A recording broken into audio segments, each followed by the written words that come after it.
Thomas kicks his feet out in front of him, leans back in his chair, and laces his fingers behind his head. Well, let's see. After I got out of jail, I drifted around for a while, and finally found a job as a custodian at a library. To stay out of trouble, I spent every free moment there reading everything I could get my hands on. The head librarian was this woman who was impressed that a loser ex-con like me was such a big reader. He frowns and looks out the window, but I notice that Thomas's eyes have grown soft. She became like a mother to me, made me feel like I belonged somewhere, you know? Long story short, I went to college for American history, got a master's in library science, and here I am. Before I can bombard him with questions to keep him talking, Thomas clears his throat as if placing a period at the end of his story and leans forward in his chair, eyes penetrating mine. Anyway, he says, enough about me. I stare down at the quilt on his bed until all the colors blend together in a jumbled multicolor blur. So I guess it's my turn now, I say, and I realize I really do want to tell him. First, my name isn't really Hank. Lying back against the pillows, I tell Thomas everything I know, from the moment I woke up at the train station with Walden at my side, not knowing my name or where I came from, to the freak-out scene at the library. I tell him about Simon's knife and the crime I committed in the alley. I tell him about Jack and Nessa and using Simon's money to get a train ticket. Tell him the whole thing in a detached way, like it's somebody else's story, somebody else's life. Then I tell him about the few memories I can access, like what I know about my father and mother, my sister. Big eyes, blonde hair, blood. That's when it stops feeling like somebody else's story, and it becomes completely and painfully mine. I have to get out of this bed. Hank, take it easy. Thomas is standing by the side of the bed, hand pressing down on my shoulder. When you're stronger, I'll help you find answers, I promise. I'm a research librarian. Finding answers is what I do, remember? I settle back against the feather pillows, letting them engulf me until the dizziness passes. Gazing up at Thomas's strong presence makes a flicker of hope ignite in the center of my chest. But just as quickly, fear snuffs it out. Do you think I'll go to jail, Thomas? Staring up at the ceiling, at water stains and fault-line cracks in the plaster, I feel like a little boy asking if the boogeyman is hiding under my bed. Except that it's way scarier than that. Depending on what I did, somebody like Judge Hoare could send me to jail for the rest of my life. I don't know, Hank. Thomas sits down, stretches his shaggy black hair thoughtfully with both hands until it sticks up in spikes. Your circumstances are unique, so it's hard to say. But look, what you need right now is a safe place to stay for a few days, and you've got that. We'll figure out the rest later. The ceiling cracks and stains blur into amoeba shapes before my watering eyes. Why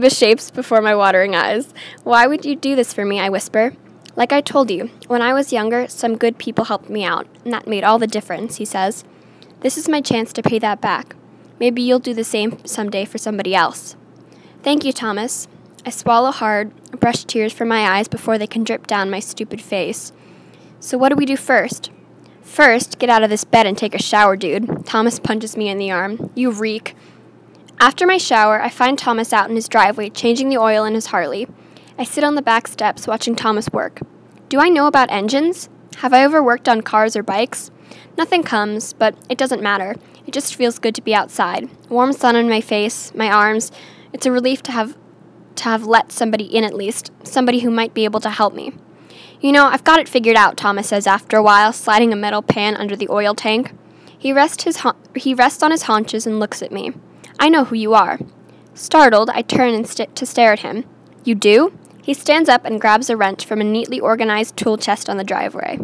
Yep, I suspected it from the first moment I saw you at the cabin site, looking like you were transported there from some other time or place. Remember? Yeah, I remember. And then when you were unconscious, you started talking. Really? What did I say?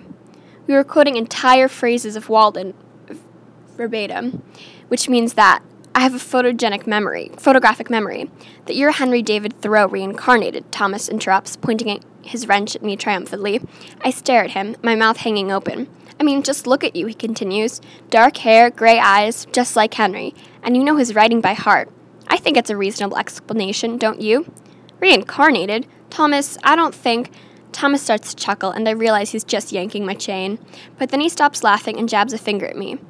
If you have built castles in the air, your work need not be lost. That is where they should be. Now put the foundations under them, I say without thinking. Thomas nods to himself. After a moment, he turns to me again. I'd rather sit on a pumpkin and have it all to myself, he says and waits, than be crowded on a velvet cushion. He stares into my face, eyes intense. A lake is the landscape's most beautiful and expressive feature, he says. It is Earth's eye, I respond, looking into which the beholder, wait, I'll get it. I rack my brain and nothing comes to me. Could be from one of the pages Frankie ate, or maybe my memory isn't as great as I thought. Nope, no idea what's next. That proves nothing. Not even Henry could recite every single word he wrote, Thomas says and shrugs. I still say you could be him reincarnated. Why not? There are far weirder things in this world, Hank. I shake my head. You have a lot of strange ideas, Thomas. I know. I get that a lot, he says cheerfully. Gotta admire a guy who's clearly comfortable in it with his own quirks. But if anything comes to you about Henry's love life, or lack thereof, let me know. There are a lot of Thoreau scholars who have questions we'd like to get cleared up on the subject. Promise? Thomas smiles at me and winks. Then he turns back to his Harley and loosens the bolt on the oil tank with his wrench, giving the job his full attention, like he's already forgotten all about me and his bizarre theory. Thoreau reincarnated? Ha! If that's true, then I'm totally screwing up Henry's second chance at life. Just one more reason to feel like a loser. Sitting there on the steps in the sun, watching Thomas change the oil on his motorcycle, my mind wanders to that beautiful butterscotch telly that Thomas has in the guest room. If I'm really careful, I wonder if he'll let me play it. And then I'm struck by a scrap of thought. An old memory? No, a new one. There's that thing I forgot to remember. Something I was supposed to do before I got sick. Damn, what was that? Then I remember. Haley. I never called Haley. The last time we spoke, when I said I'd call her, was days ago. She's going to think I blew her off. Thomas, can I borrow your phone? Haley answers her phone on the first ring, and at first I have no idea what to say. Haley? It's Hank. No answer. Haley? Yeah, I'm here. I'm so sorry I didn't call. I was sick. I mean, seriously, there was this infection, and I was really out of it for a while. What do you want, Hank? Damn. Well, I thought we might get together, play some music like we said. She makes me sweat it out and doesn't answer for a good 10 seconds, though it feels like a lot longer. Sure, she says at last, like she doesn't really care. Come over to my house tomorrow at 4. I should be back from lacrosse practice by then. She gives me the address and hangs up kind of abruptly, but I don't care, because she's giving me a chance to redeem myself. Standing in Thomas's front hallway, still holding the phone, I feel a goofy smile spread across my face. I'm going to see Haley. Tomorrow. Yes. Suzanne drops me off on the way to her afternoon shift at Emerson, as in Ralph Waldo, of course, hospital, and I show up on Haley's doorstep holding Thomas's guitar in one hand and a small amp in the other. When Haley answers the door, I notice she's wearing jeans and this tight purple shirt. She looks amazing. We're shy with each other at first, so we don't say much of anything past hi and come on in. She leads the way through a front hallway and I follow, noticing that she's not wearing shoes and her socks are 2 different colors, which reminds me of her unmatched earrings the other day. Either she has a habit of losing socks and earrings, or she's making some kind of quirky fashion statement. Her house is one of the smaller ones in her neighborhood, which basically means it's a normal size. The other houses look way too big for one family, like mansions. Even though it's smaller than the neighbors, it's decorated really nice, with fancy furniture and paintings and oriental carpets. She leads me into a room that's all white. No kidding. White rug, white sofas, white walls, even a white grand piano. I'm afraid to have a dirty thought in this room, which is difficult considering the way I'm starting to feel about Haley.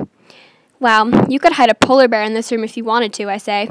Lame, but a smile twitches at the corners of Haley's mouth, which is good enough for me. My mother likes to do dramatic decorating stuff. It's just annoying.